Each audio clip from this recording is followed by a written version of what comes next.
అందరికీ నమస్కారం. చిన్ని శిశువు అన్నమాచార్య కీర్తన 14వ మేళకర్త వక్లాభరణ రాగం.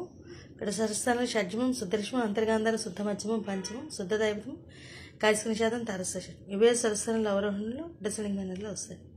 ఇప్పుడు పల్లవి ఎలా పాడాలో చెప్తాను. చిన్ని శిశువు సాస పప, చిన్ని శిశువు పత పపమ, ఎన్నడూ పాతనిస చూడమమ్మ నిస నిదపమ, ఇటువంటి గమపదాపమ శిశువు గమగరిస. ఈ దైవతం పంచమంలో వేస్తే బాగుంది. పదాపమ గమగరిస వంటి శిశువు చిన్ని శిశువు, చిన్ని శిశువు ఎన్నడూ చూడమమ్మ ఇటువంటి శిశువు చిన్ని శిశువు. ఇది పల్లె. చరణాలు అన్నీ ఒకేలాగా ఉంటాయి, అందుకని ఒక చరణం రాశాను.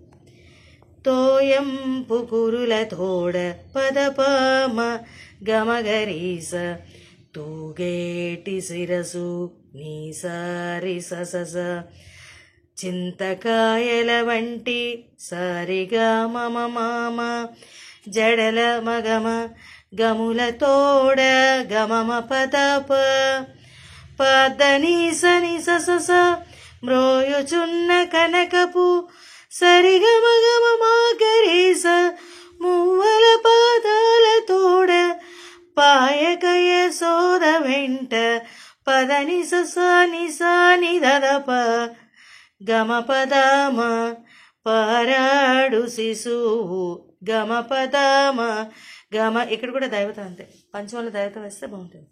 గమ పదమ గమ గరీస. సాహిత్యం ఒకసారి.